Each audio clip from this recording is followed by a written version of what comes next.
All right, everybody. Today might just be one of the most meaningful episodes that I've done in my entire life. So, my brother and I are embarking on a big new adventure right now, which I will get to later on. But what I really realized is that, I started this entrepreneurial journey about 2 years ago, and it was the start of my senior year of college. And I haven't really documented what that journey looked like for me, the ups and the downs, all of the failures, all of the hard moments, all of the lessons learned. And I feel like, we learn best as humans from hearing other people's stories, what they went through, and what we can pull from it and, use it in our life to better our own experience on this crazy planet Earth. And so that's what I want to do here today. I want to take you through basically, the starts of my entrepreneurial journey going back to the beginning of my college experience and then all the way up to today and what I see happening in my future. Just so you can get an idea of what it's like, behind the dream. What does it look like, when you're starting something, when you're going after something big, when you're trying to develop yourself, figure out, the pain points in your life, figure out how to be happy, all these different things. And it really was a long process and long journey. So I got my computer pulled up here for those who are on camera can see me kind of looking at it because I don't want to miss points of the story here. I just have little things jotted down, but it's basically a story of a man finding his way in life and what his own journey looks like. And so I'm going to start way back. Really my childhood was honestly pretty amazing. I have a great family. I grew up in an awesome neighborhood. I was pretty much the classic kid who loved playing sports, and basketball was my life. And of course, I wanted to go to the NBA. That was the original big dream. And as time went on, it became obvious that a 5'8", 5'9" white guy was maybe not going to be put on this earth to play basketball. And so that was kind of the end of the first dream, the moment that I decided that I wasn't going to, go be a basketball player, which I was totally okay with. But, my whole life up to that point had really been just trying to excel in everything. In school, I got straight A's. In basketball, I worked as hard as I could. Really, every single thing, I just tried to put 110% of my effort into. And it led me to a good place, right? When I decided that basketball wasn't the thing for me, I looked at what my parents did. They were both working in business corporations at the time. My mom was working for Target. My dad was working for Mosaic, which is a fertilizer company. And I figured, well, my dad's a businessman, so it makes sense that my next course or my next pursuit in life would just be business. I'd go from basketball to business. And when I did that, I started looking at business schools, and at the time, really not a lot of, I know today so many high school and college kids are really considering not going to school. At the time, it wasn't as popular of a choice to skip college and become an entrepreneur right away or do something like that. So it really wasn't in my mind to not go to college. And so I started looking at schools, and I ended up going to the University of Wisconsin-Madison. I got into the business school there, and I got rocking and rolling right away. And for my very first year of college, I was interested in entrepreneurship. And I don't even know if I labeled it as that, but I had an opportunity come to me, and it was called Smile On Wisconsin. It was my first entrepreneurial endeavor ever. And it was one of those things where the man who had the original idea, we bumped into each other from time to time in the hallways. And eventually we just formed a good relationship, and my energy matched his energy, and he said, hey man, I got this idea, I want to take it to the next level. And so I came on board, and we took this idea of Smile On clothing, and we really wanted to go for a life is good sort of brand, right? We wanted to spread positivity and happiness on the campus at Madison and then beyond. And we really did that at Madison. We sold about 500 shirts. We did a few speeches. We did a yoga and a mindfulness event, which back in the day when mindfulness was kind of this new thing. And, we really were living out that mission on a small scale. Now, one of the things I realized about your first entrepreneurial endeavor is that you really know nothing. And so our founders didn't end up working together. Our ideas and our plans, they weren't fully elaborated yet. And, we learned a lot from that experience. But when I reflect back on that experience, the big thing that stands out to me is I remember after my freshman year, we were talking, and my buddy one of the co-founders and myself, we really were thinking about, what would it look like to drop out of school, get a van, spray paint it all and put all the decals of Smile On clothing on it, and travel the U.S. from city to city, college to college, selling these shirts and just trying to spread good vibes all over college, right? We knew that the transition into college was very hard, right? We knew that a lot of kids struggled their freshman year, even into their sophomore year, and just how to transition from that life back home into life into college. And we really wanted to help people with that. Well, again, there is this parental role that a lot of our parents play in our life where, when you're at that age and they're still helping you support your life, they have a big say in what goes on in your life. And so, my parents didn't necessarily approve that decision. If I went off and did it, I don't know what would have happened, but again, it always kind of was expected to me to get my degree and to make that happen. And looking back at it, that was kind of the first sign that I didn't really follow the path that I wanted to follow. And so from there, when Smile On clothing kind of died down, I was in a lot of social clubs, right? I was playing club basketball. I was in a fraternity. I knew a ton of people, right? And that was awesome for me. I loved Madison for that reason, for the social aspect. I got to meet so many people. I have so many amazing friends, amazing connections. And so in the social aspect, I really loved my time at Madison.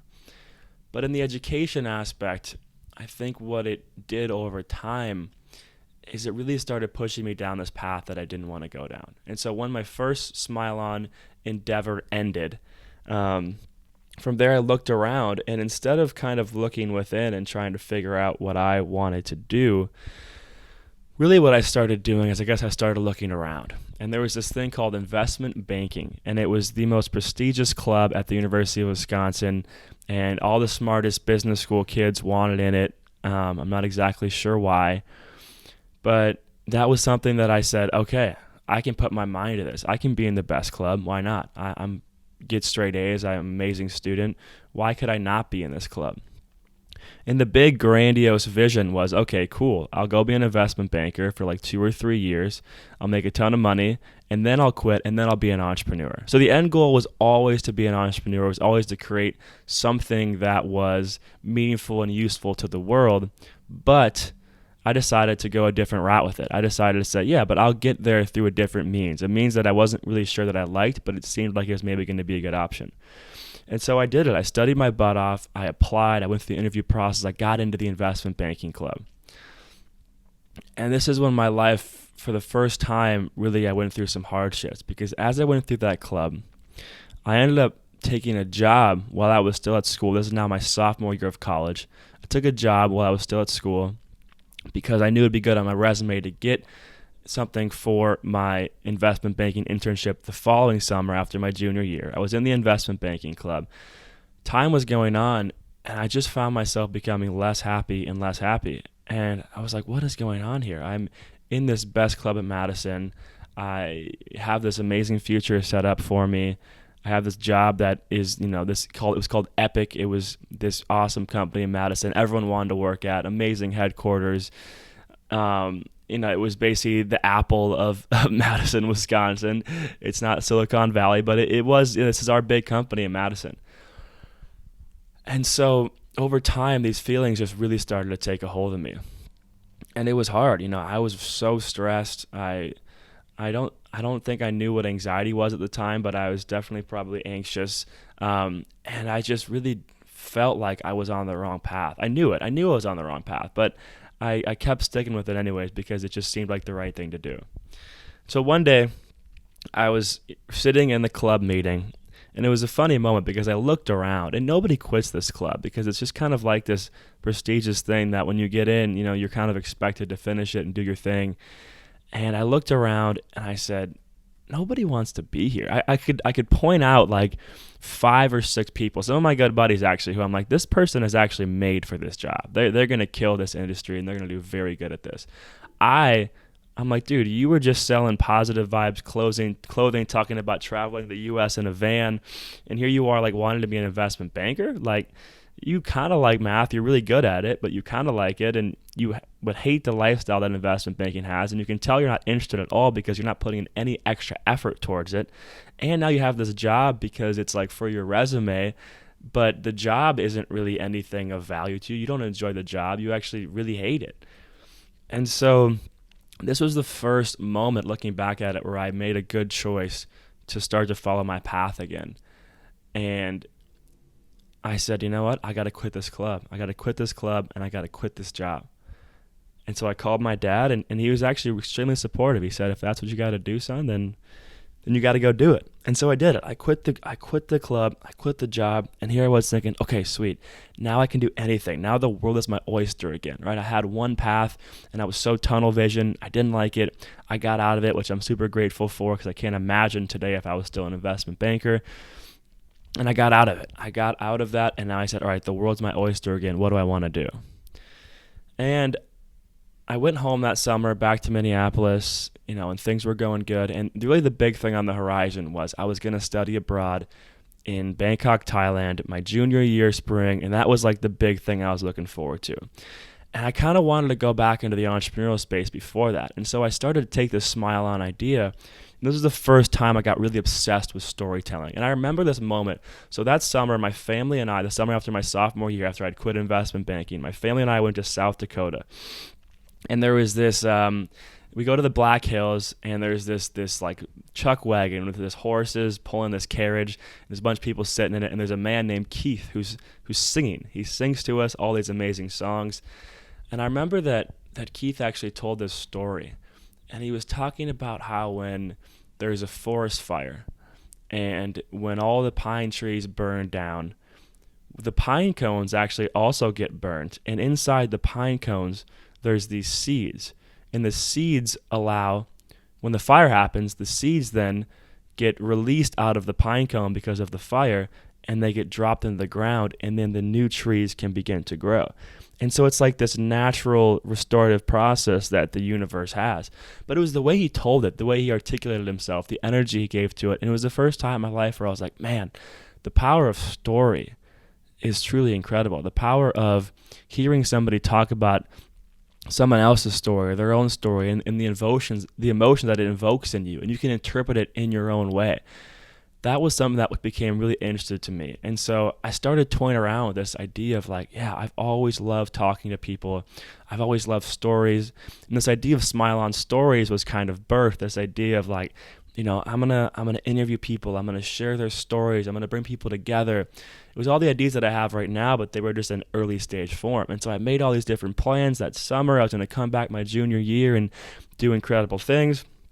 Well, then there was another hitch in the road when I got back to school my junior year. So at the time, it was my first very serious relationship. We had been together about a year at that point. And it's one of those things where your first serious relationship, you're like, oh, I could probably marry this girl. And you're thinking like, super crazy big thoughts because, you don't really know any better. And the second day of school, the junior year, we ended up breaking up. And so that kind of led me into this space where I really had to figure some stuff out. I didn't know that was going to happen. It was unexpected. And I don't know if you've ever been through a breakup or listening to this, but it really forces you to look inward and ask yourself, okay, like what's going on with me? And, I was really sad for a lot of those months. All my friends were still friends with her. And it was just a really hard couple months for me leading up to leaving for Thailand. I still had a lot of fun with my friends, but it really weighed on me. And I was really trying to look inward and figure out like, how do I deal with this? And how do I, improve myself? I realized that, again, there was a lot of things within me that I still needed to work on and still needed to grow. And so that kind of paused all the entrepreneurial endeavors. And what I ended up doing is I ended up going back to it felt like a happy medium. I applied to a marketing startup. It was about 90 employees at the time. It was in Minneapolis. It seemed like a good happy medium between like this corporate world I didn't want to be in this like entrepreneurial world that I wanted to be in. And so I applied to there. I got the job. And so after my experience in Thailand, I was going to come back to Minneapolis and I was going to work this marketing internship and life was going to be good. Well, this is really the turning point in the story. So I go to Thailand, and I'm not going to talk much about that here because I could talk about it for like hours. But basically, it was the most incredible experience of my life. I was there for 5 months. I lived in a housing complex with 140 exchange students from all around the world. So my friends were from Italy, Spain, Norway, Taiwan, obviously Thailand, Canada, Mexico, France. I mean, literally all over the world. And we traveled the world for 5 months, and we tried new food, and we had new experiences. And I saw the world in a completely new way. I mean, how Southeast Asia operates compared to how Minnesota and Wisconsin operate is literally the complete opposite. I mean, it is absolutely insane. And so many life lessons I learned, like following your own journey, that, there's a lot of problems in the world that need to be solved, that the simple things in life are so important, like food and family and connection and just these really basic things. And this whole experience just really, really shook my entire view of the world. And I would say the biggest thing was, meeting all these people from all around the world. I realized something really, really important, that you can literally do life however you want to do it.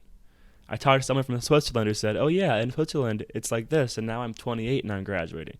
Or someone from the UK and like, oh yeah, after high school we all take a gap year to travel and then we go to school. Or in, wherever. In Canada, it's done like this. We have 2 years of this school, and then we have this. Then people can go do this. And then it's pretty common to go to grad school. And I'm looking at this, and I'm like, oh my gosh. And not to mention the travelers we met from all around the world who said, oh yeah, I've been traveling for 10 years. Just going around the world traveling. And I'm like, oh my gosh. You can do whatever you want to do with your life. Like, seriously. But when you're in the same environment, the same culture, the same city, like back in Minnesota, Wisconsin, you kind of get brainwashed into being convinced that you have to do what everyone else is doing around you.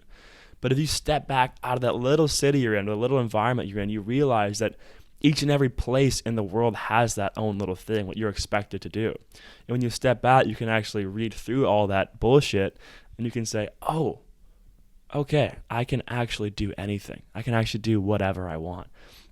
And so that was the big turning point moment for me. And so I was going home back to Minnesota with this awesome mentality of I can do whatever I want. And I landed and I got back to my house in Plymouth, Minnesota, in the suburbs. And I remember this moment because this was the pretty big moment in my life of starting a pretty big battle with mental health for a long time. I sat in my bedroom, and I would say this is the first time in my life I experienced real anxiety. I sat in my bedroom, and all of a sudden my chest and my body started like tightening up.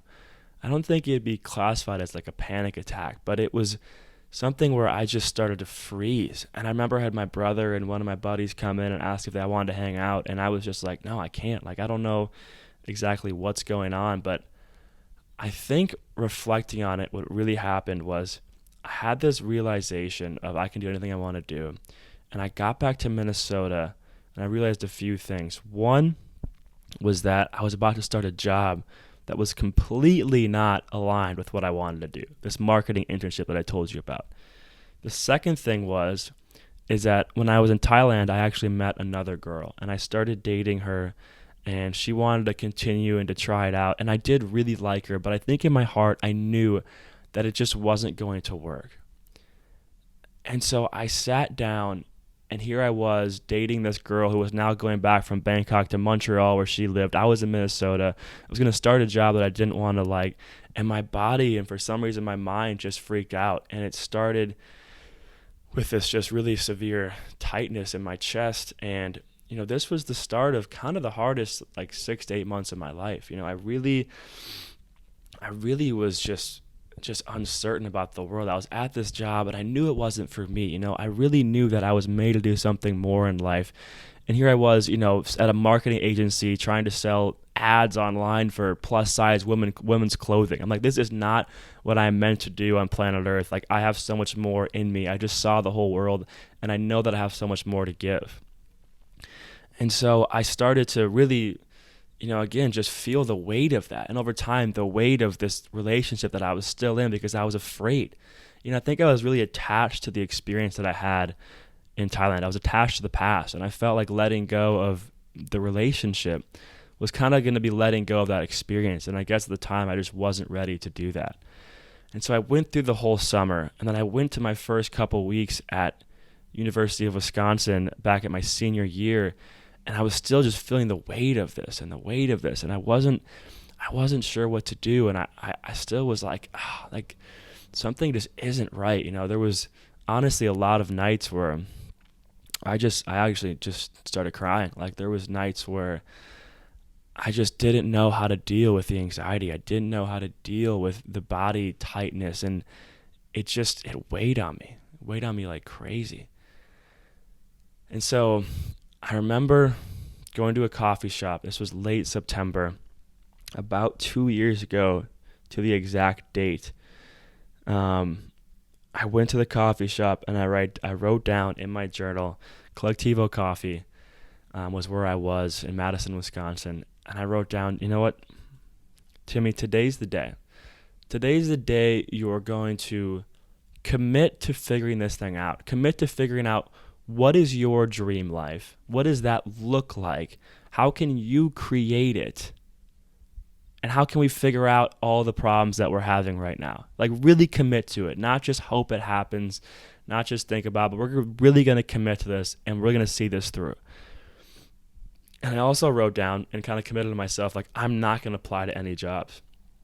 And I didn't necessarily tell my dad this at the time because I didn't really think he'd approve, but I said, I'm not going to apply to any jobs. That's it. I'm going to try to figure out how to be an entrepreneur because I knew this whole time, as you can hear from this story from my freshman year, I knew this whole time that's what I wanted to do, but I was afraid to do it. I was afraid because of the pressures of society and all my friends weren't doing that.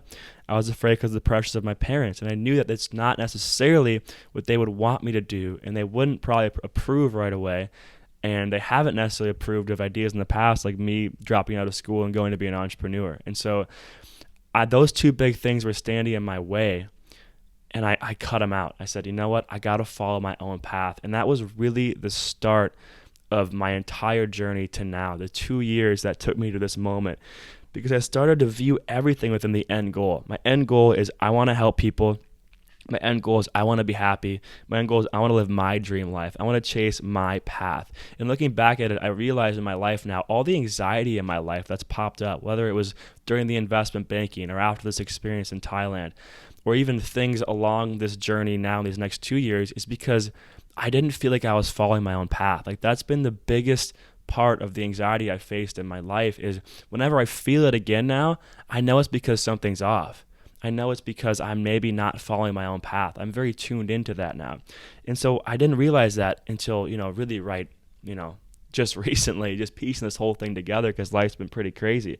But I committed to it, right? I committed to my dream contract and I got amazing advice. So when I started to commit to this, I started to just do things that I knew maybe had potential to help me find the answers. And my brother had met 2 life coaches back in Minnesota while he was filming a wedding. And they wanted to meet me. Tyler told them about all of our ideas, all of our plans. We had this group called the Daydreamers that we formed. And it was a group of guys, and we met every single Monday. And it still is a group of guys. It's my best friends. I live with them in Minnesota.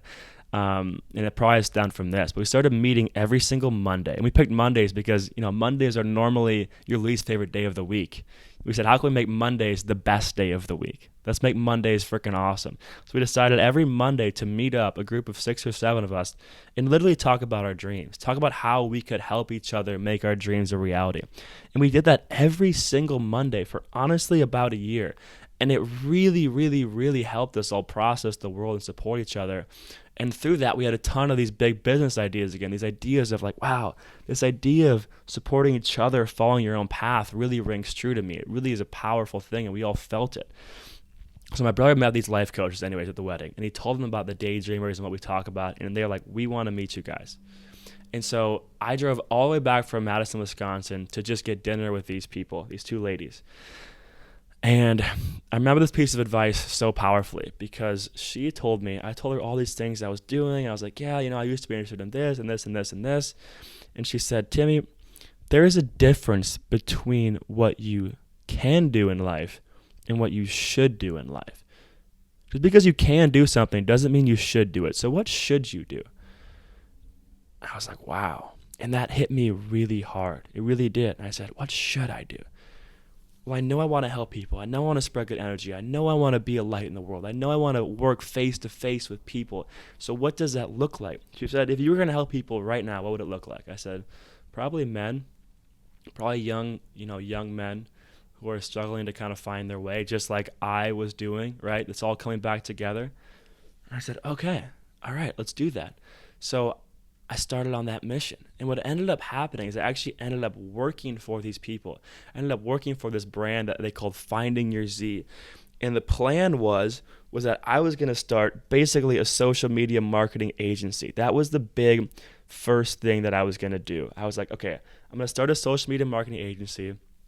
And the reason is I'm really tapped into this why now, this why of I want to help people. I want to give back. Like most people, but my why was like pretty solid. I was like, I really want to help people. And it was, as I realize now, it's okay to evolve your purpose, evolve your why. But starting with that point of, again, those end goals of I want to help people, I want to be happy, I want to live my dream life. That was my end goal. That's what I was chasing towards. I didn't know exactly what it looked like. So this phase of the journey is figuring out the what that it looks like. And that's what we're always still figuring out. But so anyways, I thought it would look like a social media marketing agency. I was going to help people who were doing the things that were helping the world grow them. That was the original plan. And so I worked for Finding Your Z, which was going to be this personal development concept, basically how to get from A to Z in your life, Z being the manifestation of your ideal life. And I worked with gyms and different things like that. And my brother was doing the video work. So he was doing videography and he was capturing the video for these clients. And I was doing the social media stuff. And it seemed like this yin and yang thing were really going to work out. After about 6 months of this journey, I started to realize something. I said, wait a second. I'm helping people do the things that I want to do. Like this social media stuff is cool, but like this still isn't my passion. Like I still don't really love this. And it came to a moment where I realized that, and again, I tried to ignore it because here I was, this entrepreneur doing my own thing again, trying this thing, and I was afraid to quit and start trying to try something new again. And so I kept pushing the needle on, maybe it'll work out, maybe it'll work out, maybe it'll work out. And eventually it was like, no, okay, I really don't want to do this. And when it came down to it, there was a lot of issues with the Finding Your Z stuff too. I wanted to progress the mission. I wanted to grow it. I wanted to be a part of it. I actually got to speak at one of their events, and I was like, we got to push the needle forward here on this and really make this thing global and do crazy things with it. And the founders weren't necessarily willing to do that. And again, this was another moment in my life where I remember I was getting dinner with one of the Daydreamers, my buddy Rory, shout out Rory, and my brother Tyler. And I was telling them my struggles. I said, guys, I'm not happy. I don't know why I'm not happy. I'm doing this entrepreneurial journey. I'm chasing my dream, but I'm not happy. And again, in that moment, it was because I wasn't following my path. This idea of being a social media marketer and making a social media agency, it wasn't me. It wasn't my thing. And so right then and there, Finding Your Z actually stopped. So that kind of ended. The social media stuff I stopped doing. So that ended. And I started to ask myself, okay, again, what do I want to do? And it all came back to stories. Once again, where we started, way back when with the Smile On Stories, my sophomore year, I said, I know I've always wanted to tell stories. It's something that I love to do. I love talking to people about life. I love talking about life in general. I love helping people. I love thinking about happiness and mental health. And now I've gone through so much through my college experience and this whole year of entrepreneurship. I was like, I got to start a podcast. I need to start a podcast. This is like, if I didn't get paid for the rest of my life and I was just podcasting and that was all I was doing, like I would be the happiest man alive. I said, okay, sweet. We're starting this podcast and that's what we're going to do. All right, what else are we going to do to make money? What else are we going to do? Well, my brother and I had a ton of conversation because I said, dude, I don't like the social media stuff, but I love storytelling, and you're a videographer, and videographers tell stories.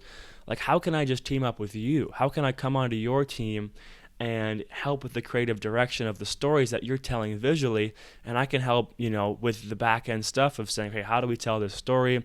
What's our storyboard? What's our main characters? How do we get new clients that we want? This sort of back end stuff of the video business. And so going into 2020, I have not had any part-time job this entire year. And my brother and I made a plan that has evolved and changed a lot of time. But the plan was, okay, we're going to run this video business and I'm going to start building my podcast. And that's going to kind of basically grow into this entire personal development empire that I want to build, because my dream is to be someone like a Tony Robbins or whatever, right? X, Y, or Z person. And so that was the plan. And so we started, really growing the video business. My brother really, honestly, I didn't do much. Like, this dude's been killing it. Like, I pretty much has just been along for the ride and helping where I can, and really setting the vision and the tone for it. But, there's just been so many clients coming in. He's got just incredible skills that, things have just been rolling and going really well in that aspect. And so in the, the podcast side of things, I didn't know what I was doing, but I started it, right? I started to do it. I started to get better at it. And then my brother and I had this really so many good plans set up with my podcast. I had ideas of expanding it into this idea of events and coaching and speaking and places where, again, we could bring people together who are on their own path, bring dreamers together, connect, talk about life, and talk about their journeys. But really, the big kicker happened, and we all know what happened. 2020, COVID hit. And COVID hit, and this was the start.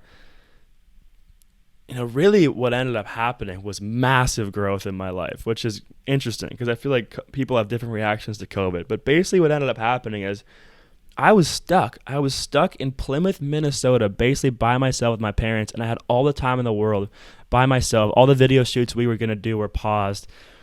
And I was like, okay, let's sit down. And what I ended up doing is I ended up trying to make a really big vision for my personal development company, because the video studio was in a good spot. I was like, I don't need to do any visioning for that. What's the vision for this personal development company? And so the original name of the podcast is called Live an Extraordinary Life. If you followed me for the first 3 months of this, it was called Live an Extraordinary Life. And I decided that that wasn't the message that I necessarily wanted to send. I think that people hear the word extraordinary, they think they have to get big cars and big houses and do crazy things. And I was like, no, I don't necessarily want it to be that. And looking back at it, that's not how I described it. My description was figure out what an extraordinary life is to you. And so just like everything else in my life, figure out your path and your journey and how you can follow that to the fullest.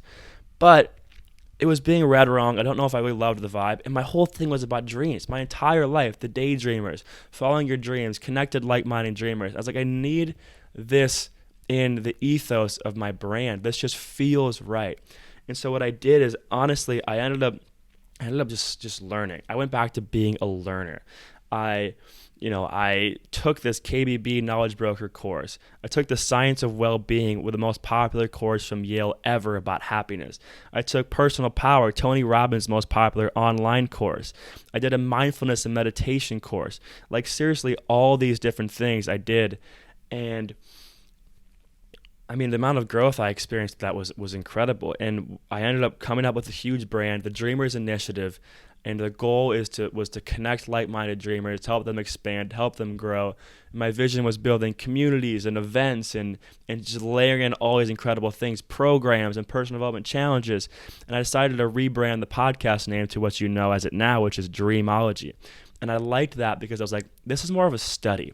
This is more about studying what the dream life is to you. And the reason why I like the word study is I love the idea of being a student of life, right? I think we're so focused on being students as a young child. But as I saw, being a student didn't get me anywhere. It got me to the end of my journey, my senior year, and I was anxious, sad, following the wrong path, and I was going to bed in tears. And I was like, this isn't right. Like, just being a student, in society's terms, isn't right. It's about being a student of life. It's about flipping the script and saying, what can I learn? How can I grow? What can I do? How can I test? And just like in school, it's all an experiment. It's all a project. Oh, okay, I got a C on this one. How can I get a B on the next one? And how can I just keep improving my life? And not just in a career sense, but in a personal sense, right? My whole journey, it really has been about trying to find happiness before success. And within that, there's a lot of things that I've learned about myself, non-negotiables. I like eating plant-based. I like meditating every day. I like working out every day. I like having a meaningful conversation every day. I like journaling. I like lighting a candle at night in my bedroom. I like going for walks midday. I learned all these non-negotiables, all these things that were going to make me happy regardless of anything else in the world. and start doing those things every single day. So no matter how crazy my business life is, I'm always doing the things that are making me happy. And so that was super, super powerful for me, finding happiness before success, studying what that looks like to me, and always being on that mission. So Dreamology was born. Dreamers Initiative was this big brand, this big idea that I wanted to build.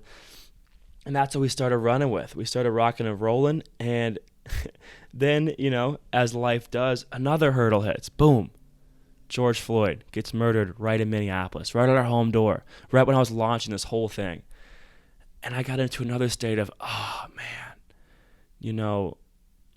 in this moment, it doesn't feel right. I feel anxious trying to work on my own stuff, to spread my own mission, to spread my own ideas, because the world doesn't need clutter right now. It needs focus on the issue, the mission.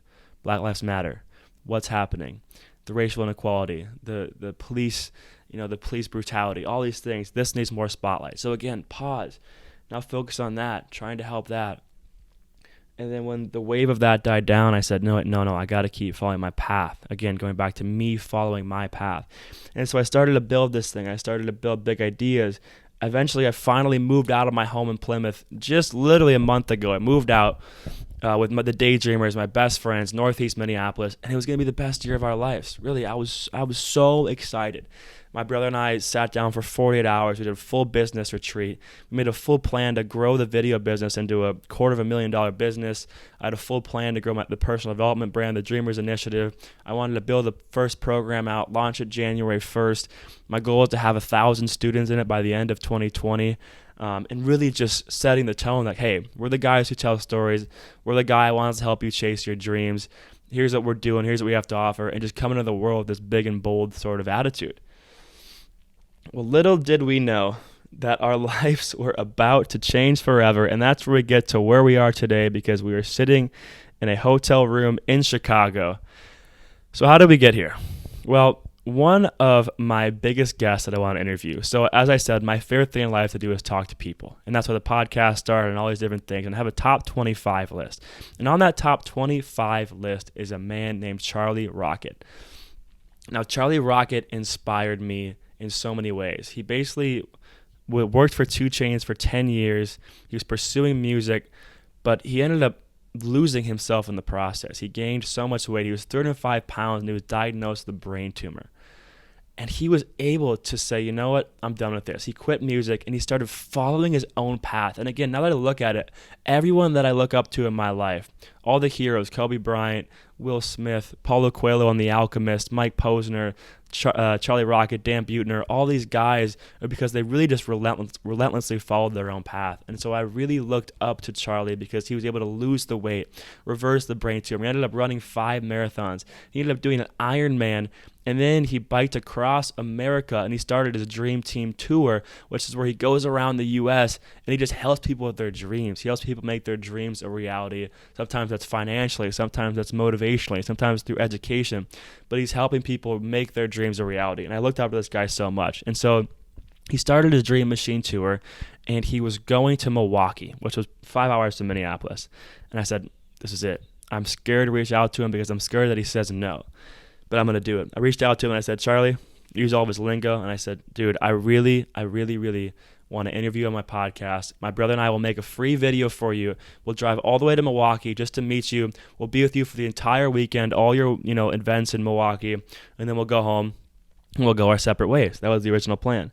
And so he responds and he says yes. And I was freaking out. I called Tyler. I was like, dude, we're going to Milwaukee in like a month. Like, this is going to be insane. We're going to go meet Charlie Rocket. We're going to make a video for him. He's a Nike-sponsored athlete. Oh, I didn't mention that. He got sponsored by Nike through all of his crazy endeavors and story. I was like, dude, this is going to be absolutely insane. And he's like, all right, let's do it. And so literally 2 weekends ago, we drive to Milwaukee. We meet him, and we did the first event. We filmed it, yada, yada, yada. And he said, all right, guys, FaceTime me at 9 p.m. So we go back to where we were staying. We FaceTimed him. And this is kind of the rest is history sort of moment. But we basically told him, he's like, hold up. You guys drove from Minneapolis. You brought all these ideas, all this energy. Like, what's going on with you guys? And so we told him our life story, our life mission, our life plan. And he was just blown away. He's like, oh my gosh, like, our missions are so similar. Like, it was actually crazy. I was telling him all my big life goals, and he was shooting them right back. Like, these are my exact same goals. And so the rest of that weekend, we were kind of running off that energy. And we go home that week, and we were going to go back to Milwaukee the next weekend, which is last weekend. And we wanted to basically make this really awesome video for him, which is going to be released tomorrow. If you don't watch it, if you watch this before tomorrow, we want to make this really awesome video for him that's going to promote mental health and wellness. And during the weeks between the two Milwaukee sessions, he gave us a call and he said, "Guys, I want you guys to come on tour with us. I want you to come on the Dream Machine tour.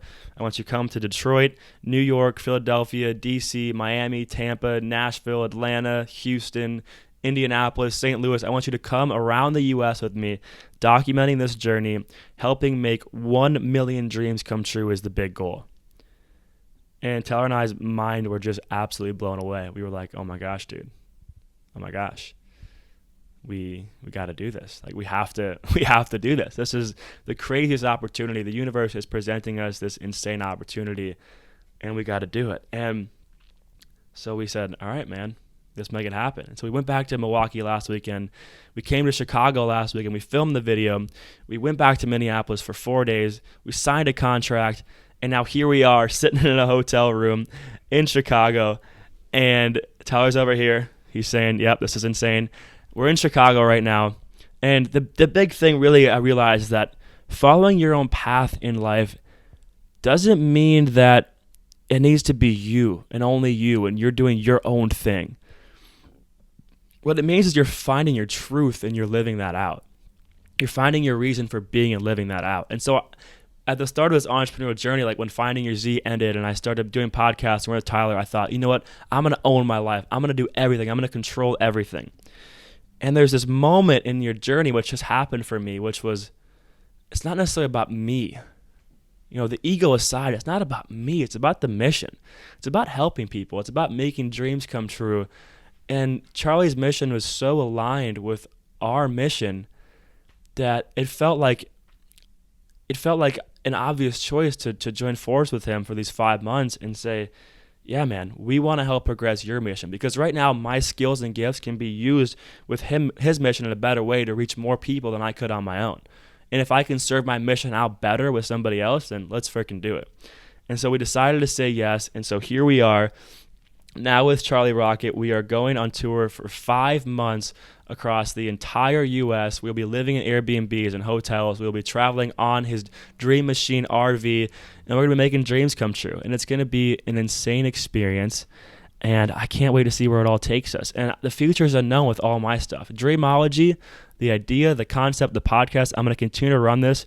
Every Monday, I'm going to release 2 episodes, an interview and a solo episode. And again, if I miss some of these weeks, don't be mad at me because my life's going to be crazy. And then I'll be posting tour reflections after every city. I'll tell you guys what's going on, what I'm learning, the things I'm learning about dream chasing and happiness and all that good stuff. And I really want to keep this idea of Dreamology alive, and it is going to stay alive. I don't say want, I will. I will keep this idea alive because I think that what the world really needs is real education platform on how to make their dreams a reality, not the dreams that society has for them or their parents has for them, how to make their dreams a reality. And so I will bring this idea into the world on bigger and bigger and bigger levels as time progresses. But for now, I'm with Charlie Rocket. We're doing amazing things. We're bringing dreamers together, and they have this thing called the Dreamer app where online, like-minded dreamers can come together. And again, it's everything the Daydreamers talked about. It's this idea of connecting people who are going on their own path, right? Going on your own path together.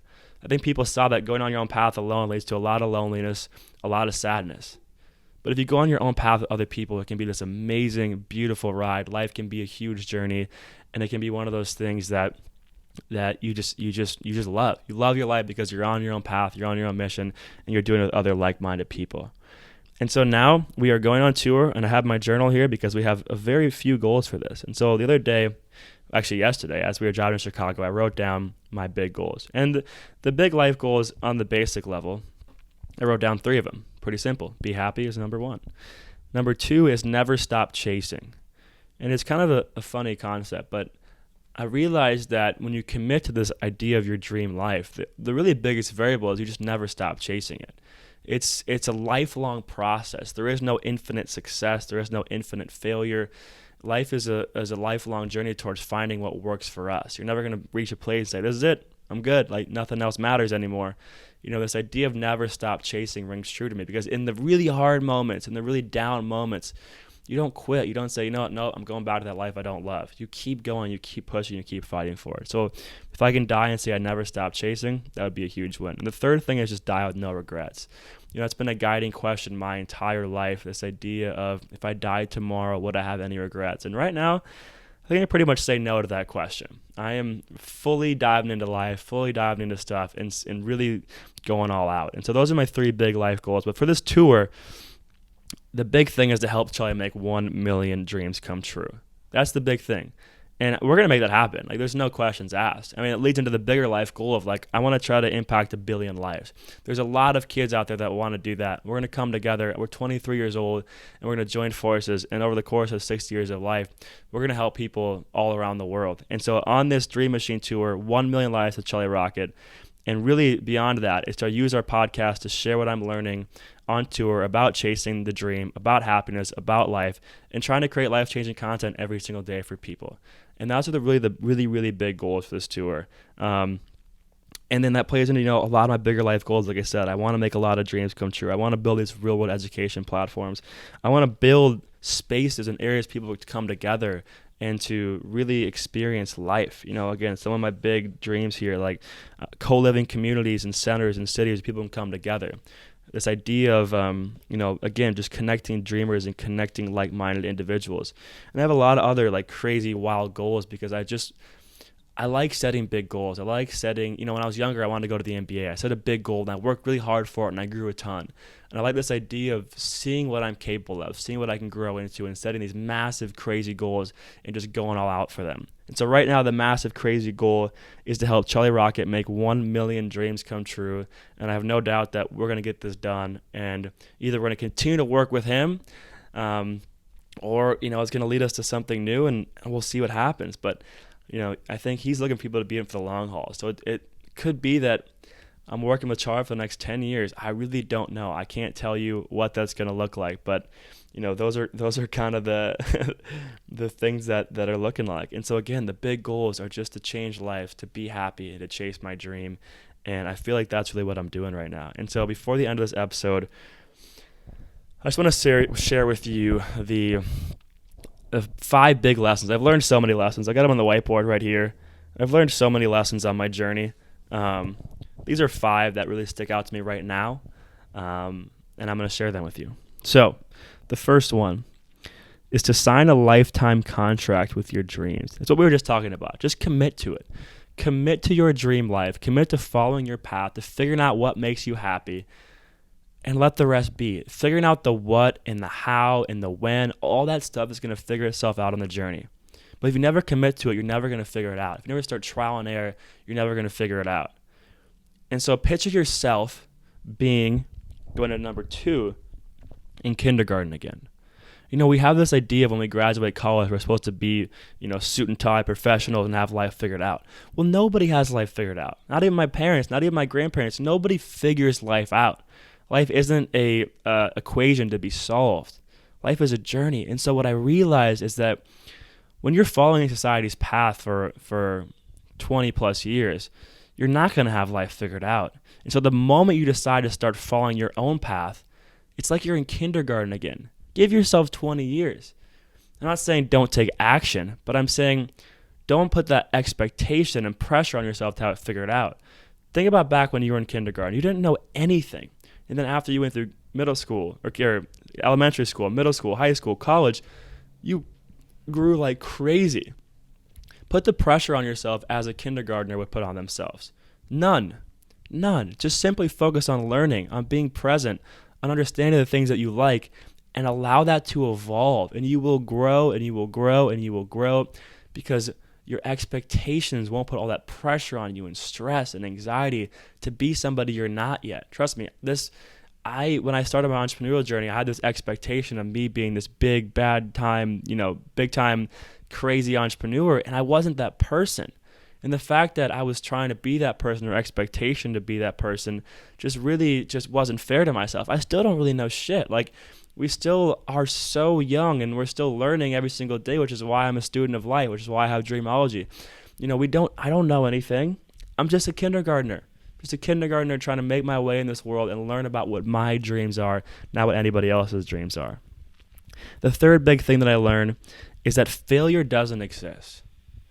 If your end point is happiness, if your end point is helping others, if your end point is chasing your dream, every single thing that happens within your existence points you towards the end goal.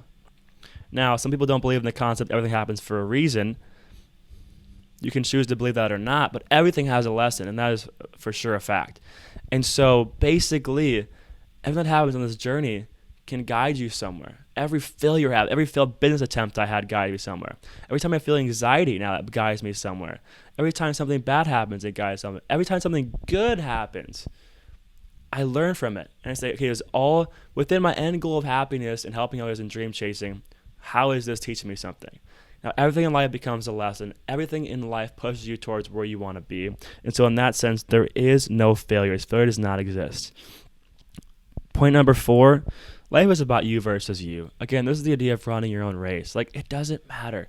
When you're in college or high school, or even sometimes recent grad, you think that, how am I doing compared to my peers? How did I do on my test? What internship do they have? When you get out of college for long enough, nobody freaking cares. Like, nobody cares about what you're doing.